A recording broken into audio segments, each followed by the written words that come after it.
और मैं और पूरा संसार इस समय संकट के दौर में गुजर रहा है। आप जानते हैं किस तरह की परिस्थितियां हैं, हर एक मनुष्य चिंतित है। लेकिन एक बात जरूर है, मैं आप सबके लिए शुभकामना परमेश्वर की ओर से मांगता हूं कि परमेश्वर सुरक्षित रखे आप सबको, हम सबको अपनी आशीष भी देवे। देखिए, जब भी संकट का समय आया और संकट आने के पहले परमेश्वर ने अपने नबियों और भविष्यवक्ताओं के द्वारा मनुष्य के अधर्म कार्यों के लिए चेतावनी दी। जिन्होंने परमेश्वर के वचन को माना और उनकी आज्ञाओं को माना, परमेश्वर हमेशा उनके लिए भलाई करता गया। लेकिन जिन्होंने परमेश्वर के वचन को अनदेखी करी, परमेश्वर का हमेशा उन लोगों पर क्रोधित हुआ। एक उदाहरण के लिए देखें, नूह ने परमेश्वर के वचन को और उसकी आज्ञाओं को माना और उसका पूरा परिवार बच गया। लूत का परिवार भी बचा क्योंकि उन्होंने परमेश्वर की आज्ञाओं को माना। लेकिन देखिए कि परमेश्वर ने कहा, लूत से जल्दी से तू निकल जा क्योंकि मैं इस नगर को बर्बाद करने के जा रहा हूं, लेकिन तू पीछे मुड़कर मत देखना। लेकिन उसकी वाइफ ने पीछे मुड़कर देखा और वो नमक का खंभा बन गई। मेरे प्यारे भाई और बहनों, परमेश्वर का वचन बहुत सत्य, अटल है और हमेशा रहेगा। परमेश्वर के वचन के बारे में जहां तक बात है, उसमें लिखा है मत्ती की इंजील में कि आकाश और पृथ्वी टल जाए परंतु मेरी बातें कभी नहीं टलेंगे। परमेश्वर का वचन पत्थर के लकीर के समान है और वो कोई भी नहीं मिटा सकता। आइए हम कुछ बातों को देखें जो कि भविष्यवक्ताओं ने कभी बहुत वर्षों पहले, ये जो समस्या आजकल हम झेल रहे हैं, ये बोली गई थी और वो आज की तारीख में आप और मैं अनुभव कर रहे हैं। जैसे आज कुछ बातों को मैं आप लोगों के बीच में लेकर के आना चाहता हूं। बहुत सारी बातें, लेकिन कुछ बातों को, जैसे कि पहली बात महंगाई। आज देखते हैं कि हमारे संसार के अंदर कितनी बड़ी महंगाई फैली हुई है। हर एक जब महंगाई के लिए जूझ रहा है और सब कोई कह रहा है कि महंगाई जो है आसमान को छू रही है।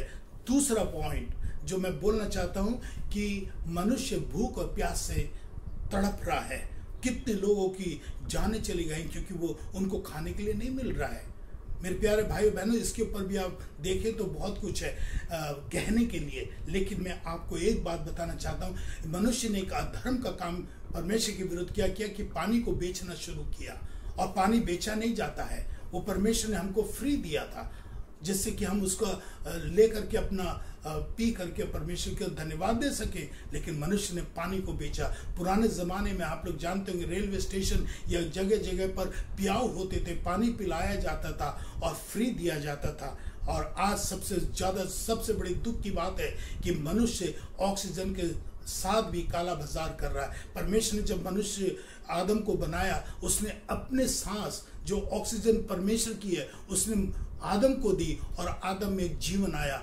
मनुष्य आज उस सांस को, परमेश्वर के सांस को लेकर के चल रहा है जो परमेश्वर हमारा खुद ऑक्सीजन है। लेकिन मनुष्य ने एक ऐसा अधर्म कार्य कर रहा है इन दिनों में परमेश्वर के विरुद्ध कि वो ऑक्सीजन को बेच रहा है। तीसरी बात जो मैं आप लोगों से बात करना चाहता हूं, त्योहारों पर परमेश्वर खुश नहीं है। वो कहता है कि मैं तुम्हारे त्योहार से खुश नहीं हूं, तुम्हारे त्योहार सब निकम्मे हैं, मैं बैर रखता हूं, मेरे और बड़ी बड़ी सभाओं से मैं प्रसन्न नहीं हूं। ये परमेश्वर का वचन कहता है। देखिए, हम लोगों ने बहुत बड़ी सभाएं करी, हमने बहुत बड़े कन्वेंशन करे, बड़े वक्ताओं को बुलाया।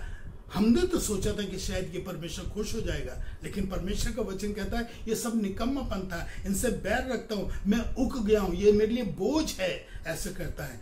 क्योंकि ये सब कुछ शायद हमारे मनोरंजन के लिए था, हमारे स्वार्थ के लिए था, हम लोगों ने दिखावा किया। इसलिए परमेश्वर कहता है मैं इन सब चीजों से खुश नहीं। इसलिए आज पवित्र स्थान जितने भी हैं वो सब बंद हैं और आज हम लोग सब अपने घरों में। चौथी बात जो मैं आप लोगों से बात करना चाहता हूं, यिर्मयाह की पुस्तक में लिखा है कि मृत्यु हमारे घरों में प्रवेश कर गई है।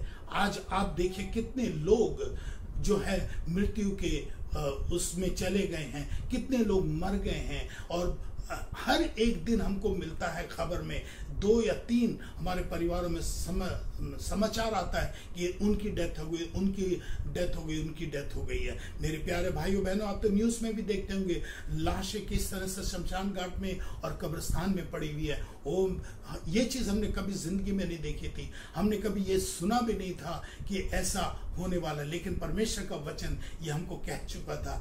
आज की तारीख में मनुष्य का जो लाश है वो किस तरीके से दफनाई जा रही है, जलाई जा रही है। मेरे प्यारे भाइयों बहनों, हमें तो इस बात का भी दुख है कि आज की तारीख में हम लोग फ्यूनरल जो अटेंड कर रहे हैं अपने प्रियजनों का, वो जूम में अटेंड कर रहे हैं, मीटिंग में अटेंड कर रहे हैं। और एक बात और भी है कि हम लोग पहले जो हमारा प्रिय किसी की डेथ हो जाती थी उसको हम लोग घर लेकर के आते थे और उसको नहला धुला कर कॉफिन बॉक्स में रख के फिर हम लोग कब्रिस्तान ले जाते थे। आज की तारीख में हम लोग जल्दी से उसको कहते कि ले जाओ और उसको जल्दी से उसकी अंतिम क्रिया कर दो। मेरे प्यारे भाइयों बहनों, ये कितने अजीब सी दास्तां हैं, ये कितना संकट का समय हमारे बीच में चल रहा है। हम लोगों ने ये भी सुना था कि 6 बजे के बाद कभी भी फ्यूनरल नहीं होता, लेकिन हमारे पास ये भी है खबर कि 9, 10 बजे, 8 बजे फ्यूनरल हो रहे हैं, क्योंकि बहुत सारी लाशें ऐसी पड़ी हुई हैं और उनको दफनाना और उनको बहुत ज़रूरी हो गया है। इसीलिए हमारे घरों में जो है इस समय मृत्यु आ चुकी है। दूसरी बात हम बात करना चाहते हैं, जो यिर्मयाह में लिखा है कि तुम्हारे इलाज के लिए कोई दवाई नहीं है। हाँ मेरे प्रिय भाइयों बहनों, कोई दवाई नहीं है हमारे लिए। अब हम लोग सब एक्सपेरिमेंटल बेस पे जी रहे हैं, हम लोग सब अनुभव कर रहे हैं कि कोई दवाई बन जाए, अभी तक कोई दवाई नहीं बनी। इसलिए परमेश्वर का वचन कहता है कि दुख की कोई भी औषधि नहीं है, अभी ऐसी कोई दवाई नहीं बनी है। और हम लोग सिर्फ बिना दवाई के, लोग जैसा कह रहे हैं वैसा करे जा रहे हैं, लेकिन परमेश्वर कहता है मैं तेरा इलाज करूंगा, मैं तेरे को चंगा करूंगा, ये परमेश्वर का वचन कहता है। और एक बात और भी है जो बहुत दुखदाई है कि एक समय अभी आएगा जब परमेश्वर के वचन का अभाव हो जाएगा। मेरे प्यारे भाइयों बहनों, याद रखिए, अगर जिस दिन हमारे जीवन के अंदर परमेश्वर के वचन का अभाव हो गया तो हमारे लिए इससे महादंड कुछ भी नहीं हो सकता, क्योंकि परमेश्वर का वचन हमारा जीवन है, परमेश्वर का वचन हमारे लिए अनंत जीवन है। परमेश्वर का वचन है तो हम जीवित हैं, क्योंकि परमेश्वर के वचन के बिना हम खोखले हैं, हमारा सत्यानाश, हम नष्ट हो जाएंगे। और वो दिन आ रहा है, क्योंकि परमेश्वर का वचन कहता है आमोस में, लोग यहोवा के वचन की खोज में समुद्र के समुद्र से और उत्तर से पूर्व की तरफ जाए फिरेंगे, परंतु उनको नहीं मिलेगा। मेरे प्यारे भाइयों बहनों, ऐसा वक्त मत आने दीजिए। अगर हम लोग का परमेश्वर हमें वक्त दिया है कि उसके वचन को हम पढ़ें, सुने, समझे और उसको अपने दिलों में लगाएं और उसके विधियों पर, उसकी आज्ञाओं को और उसके वचन के मुताबिक चलें।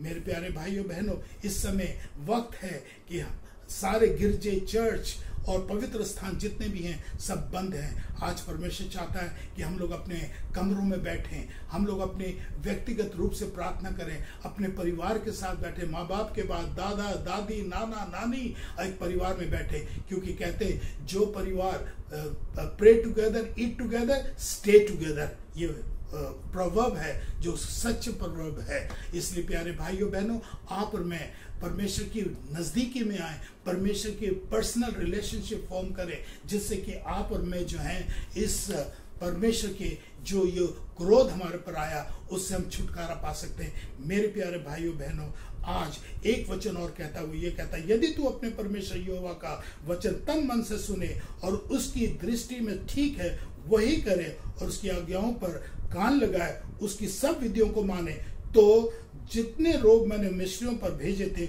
उसमें से एक भी तुझ पर ना भेजूंगा, क्योंकि मैं तुम्हारा चंगा करने वाला परमेश्वर हूँ। ये वही परमेश्वर जो सच बोलता है, वो झूठ नहीं बोलता, वो चंगा करेगा। इन दिनों में अगर हमारे पास ये समस्या है, संकट में है, महामारी के समय में हम सब प्रार्थना में बैठ जाएं। हमारे पास एक ही, हम लोग दवाइयां तो खा रहे हैं इस रोग से बचने के लिए, हमारे पास परमेश्वर ने एक दवाई दी है, एक कैप्सूल दिया है जिसका नाम है प्रार्थना। अगर जो लोग इस कैप्सूल्स को, प्रार्थना के कैप्सूल्स को रोज खाएं खाएंगे तो वो हमेशा भले चंगे रहेंगे, क्योंकि परमेश्वर कहता है मैं तुमको चंगा रखूंगा, मैं चंगा करने वाला परमेश्वर हूं। आइए उसकी संगति में बैठे और उसको अपना जीवन में अपना लें। यही हमारे लिए सबसे बड़ी बात होगी। प्रार्थना करें या परमेश्वर आप सबको इन महामारी से, इस संकट के समय परमेश्वर बचाए, क्योंकि परमेश्वर ही है जो आपको और मुझको बचा सकता है। आप सबको मेरी तरफ से